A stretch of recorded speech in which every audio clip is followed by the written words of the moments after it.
Ayan po mga kabayan, bago sumuong ng tulay na yan, yan sa taas, expressway na yan, is Lex TR4. Yung Alaminos San Pablo Bypass Road, dito mag-start sa Barangay San Juan, Alaminos, Laguna. Ayan, makanan. So itong sasakyan na ito, galing ito ng Santo Tomas, Calamba, galing na Maynila, palusong. Kapag diretsuhin mo itong Maharlika Highway, padiretso na po ito sa bayan ng Alaminos, San Pablo, Tiaong, Candelaria, Sariaya, Lucena, Bicol, Visayas, Mindanao na itong Maharlika Highway. Ngayon, para maiwasan mo yung traffic dyan sa Alaminos papuntang San Pablo City, papuntang Tiaong, dito kayo daan pakanan itong bypass road. Pero sa ngayon, desisyon nyo po kung gusto nyong dumaan doon sa Barangay San Miguel. Kung tutuusin mga kabayan, pwede na siyang madaanan, pero yun nga, wala pang abiso sa DPWH na open. At mayroong area doon, mga 1 kilometro rough road pa, hindi pa simentado, gagawin pala ang, no? Kumbaga, choice nyo kung gusto nyong dumaan rito para maiwasan ang traffic dito sa Alaminos at San Pablo City, no? So ngayon, pupunta natin yung pinakadulo sa may Barangay San Vicente, San Pablo City, Laguna. Ang pinakadulo nitong Alaminos San Pablo Bypass Road mga kabayan, yung Barangay San Vicente, San Pablo City, Laguna, na kung saan sinisemento na rin po yung pinakadulo, yung Barangay San Vicente. May mga area na rin po, mga upload natin, mga update natin na simentado na roon. So diretso tayo dito.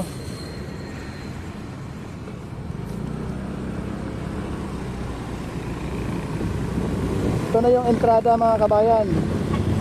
Pakanan kayo rin eh.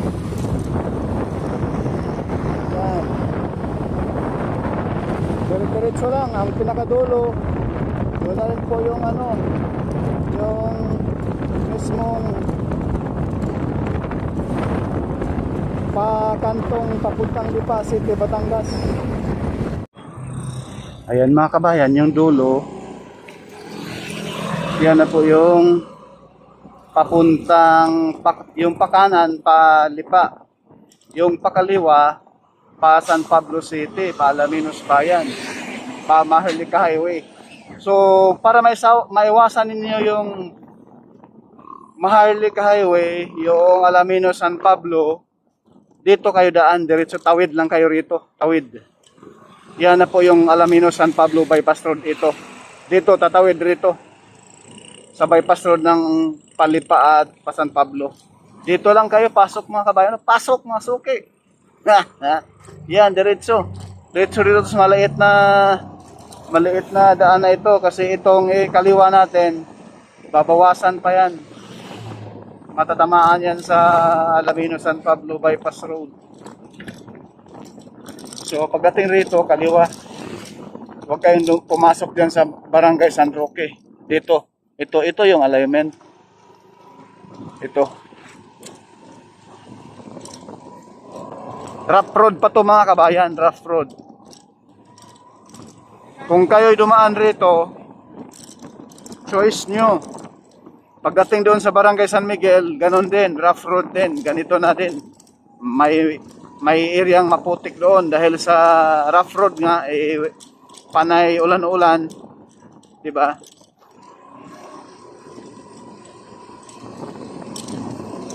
Kaya choice nyo kung dadaan kayo o hindi.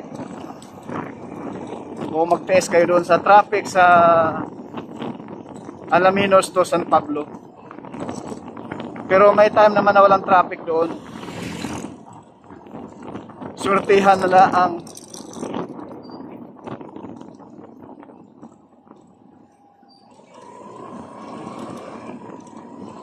Ito na yung area. So try natin magpalipad muna rito. Yan sa unahan, yan na yun.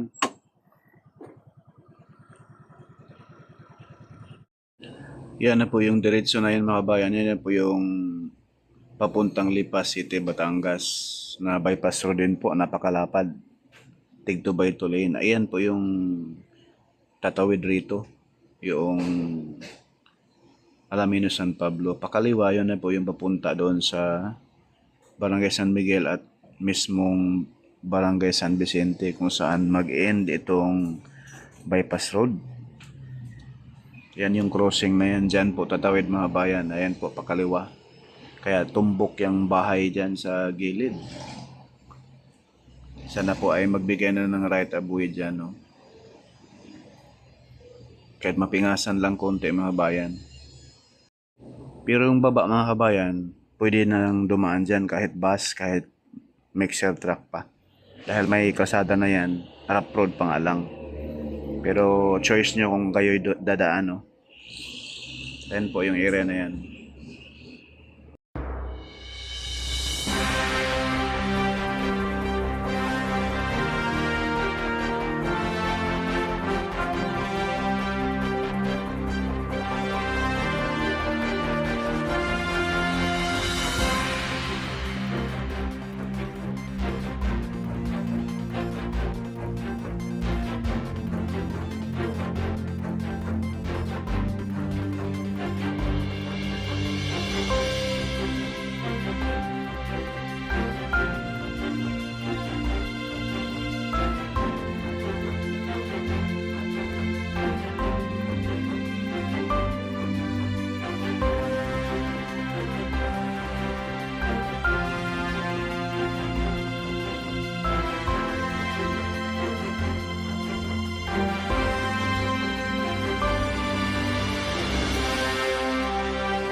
Ito na yung sa kaliwa, bandang kanan mga bayan. Ito na yung alignment ng Alaminos San Pablo Bypass Road. Yung pakaliwa na, yung sa kaliwang side naman, yan na po yung SLEX.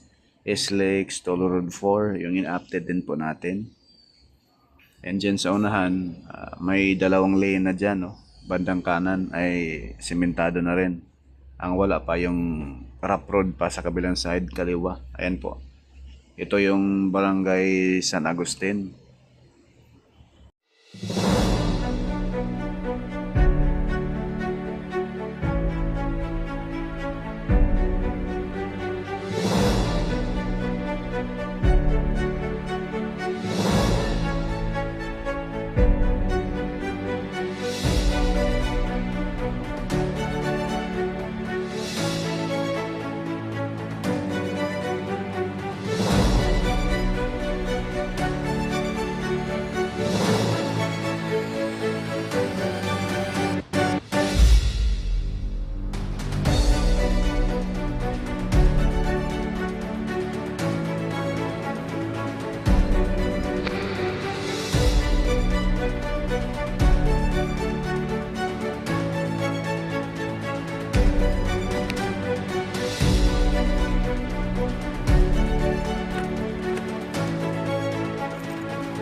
Ito yung putol.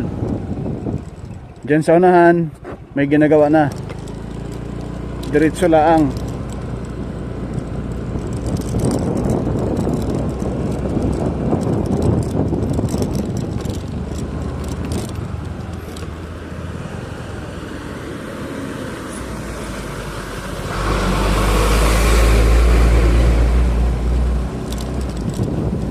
Mga malalaking truck na dumaan mga kabayan, mga kotse. Yan na po yung Barangay San Miguel Road sa harapan natin. Ayun, tinambakan na ng husto.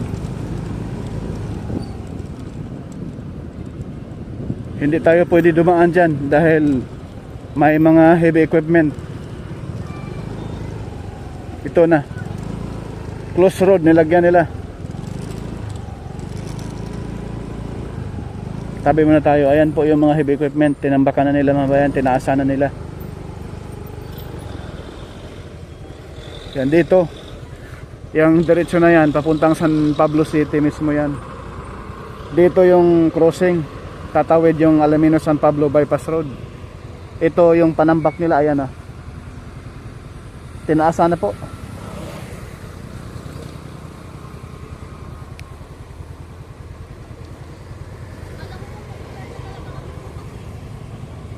Dito yung crossing mga bayan, patawid pakaliwa.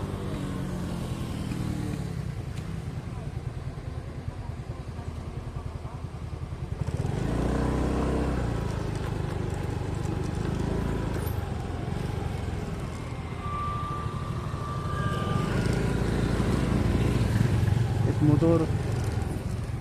Ayan, medyo maano. Andyan yung mga engineer siguro. Puti kuya? Mahirapan motor ano? Kahit sasakyan? ano masasakyan na yan? Dadaan yan? Mga engineer?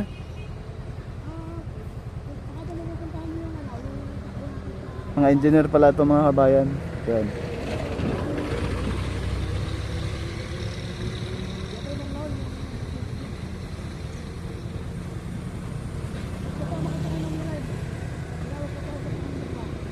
Ito na yung lugar na ito. Ito yung may mga puno dati. Na ngayon ay ano na. Ayan po yung mga sasakyan, no. Naka hilira. Ayan.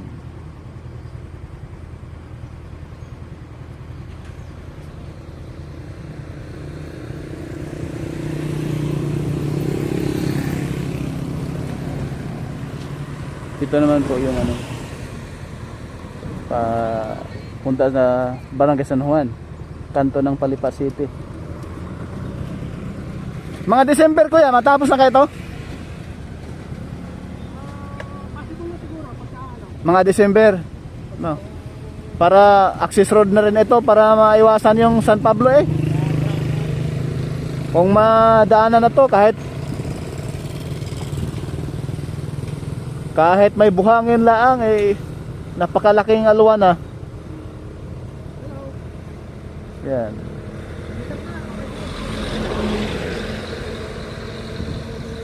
Hindi muna tayo dumaan ngayon mga bayan dahil may ginagawa doon sa dulo. At andyan yung mga engineer. Ayan po. Itong video na to mga bayan, ito yung dating upload natin, no? Ayan po, pinakita ko lang sa inyo yung taas na kung saan sa baba ngayon ay ginagawa na ngayon, tinaasa na nila yung area, tinambakan na nila ng graba sa ngayon. Ayan po dyan mga bayan, na kung saan choice nyo kung dumaan kayo rito, pero yung mga sasakyan, kasyang-kasya na rito mga kabayan. Paggabi, pwedeng dumaan, ingat lang din po, no? Ingat po tayo sa pagdaan rito dahil may mga nakahambalang pang mga barbwire, mga wire ng kuryente at may mga kawayan pa sa gitna dahil tinutukuran nila yung mga wire ng kawad ng kuryente. papasok sa mga kabahayan. Yan sa baba natin, yan na po yung tulay na ginagawa sa ngayon. Ayan, bali dito sa may barangay San Miguel mga bayan, dalawang tulay ang ginagawa sa ngayon. Doon sa, ang isa doon sa boundary ng Barangay Santa Maria at San Miguel, doon sa unahan konti.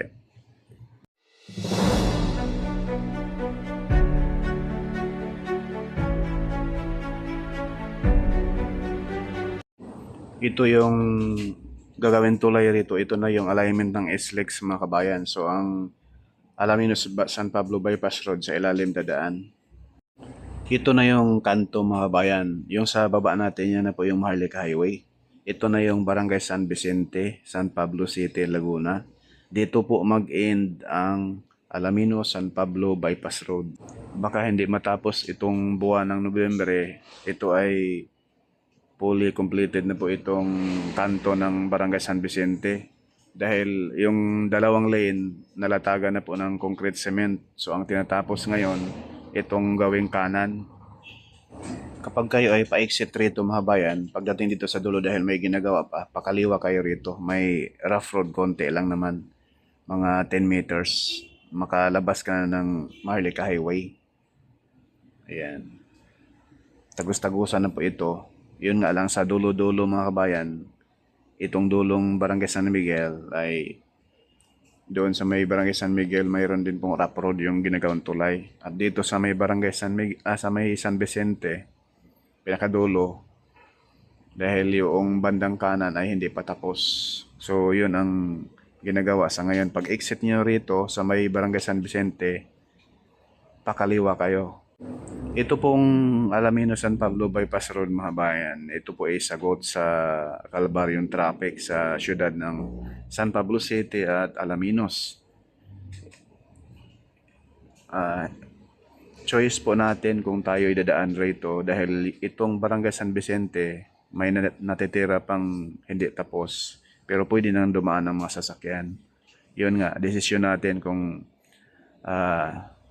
mayroong doubt sa ating dibdib na baka tayo ay malubog sa putik. So, minsan din lawakan natin ang ating pag-iisip mga kabayan. No? Kasi minsan po yung iba ay sarado ang isip. Pag linggo ay talaga namang wala namang gumagawa. Minsan pag may mga oras ng trabaho ay kung padaanin tayo ng mga engineer or mga nagtatrabaho rito, mabuti, no? Kung hindi, ay intindihin na rin natin dahil ginagawa pa nga sa ngayon. Yun lang po muna mga kabayan, yung ating latest update rito sa Alaminos San Pablo Bypass Road. Naway ito'y makatulong sa ating mga kababayang motorista. Porka Studio po, hindi sikat pero nag-aabot ng balitang tapat mga kabayan. Mabangan po ninyo ang atin pang mga next update rito sa Bypass Road at sa SLEX.